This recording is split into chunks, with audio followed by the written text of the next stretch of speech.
Here's your money briefing for Tuesday, October 17th. I'm J.R. Whalen for the Wall Street Journal. Is 15 the new 30? Bosses and workers feel they can be more productive by reducing typical half-hour meetings to 15 minutes.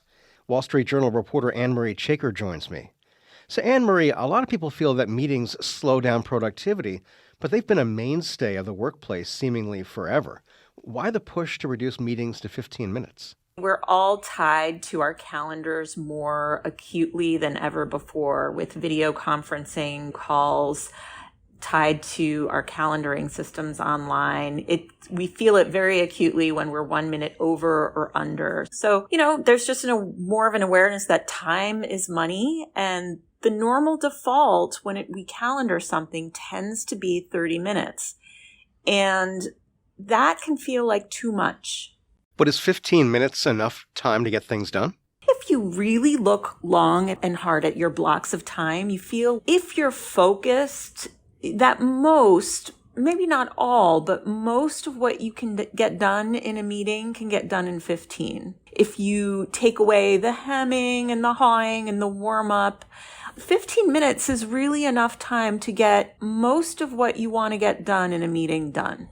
So the pleasantries, what'd you have for dinner last night, that all can go away. Yeah, it's not to say that you can't do a little bit of it, but we tend to get nervous and do too much of it, and then the other person feels they need to respond to it, and then it just ends up taking half the meeting. If you can just bring in a little bit of confidence, a little bit of warm-up, but then just say something like, let's get straight to it because we only have 15 minutes. But is there a learning curve for people to be able to make their points or make a presentation in a short amount of time, like 15 minutes in a work meeting? There are a few things you can do to get people more on board. You can give them a heads up. Hey, I want to hear all about your weekend. You can use your voice for warmth. We discount how the voice is really a powerful way to convey warmth. And we shouldn't be afraid to use it to our advantage. And just to say something that kind of is personal, but also moves it along. Like, I want to hear all about your weekend, but let's get right to it because we only have 15 minutes.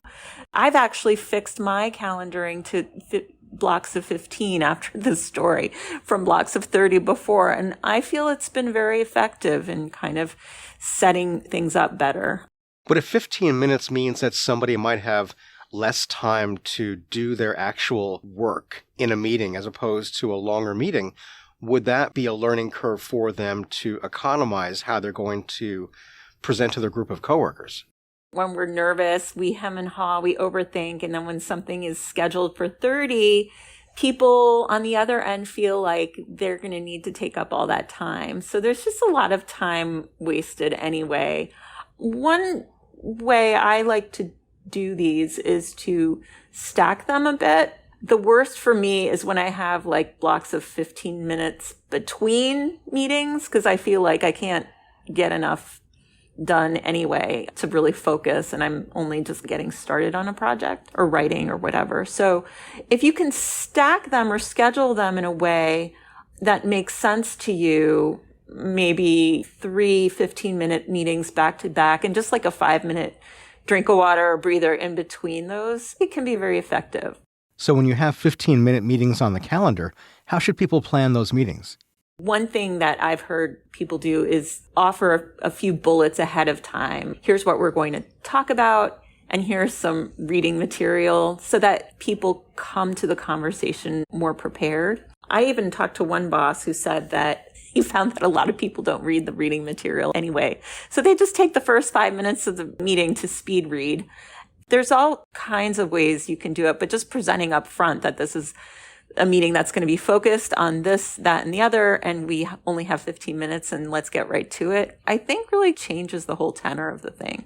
So will the 15-minute meeting plan solve the too many meetings problem that many people have in the office?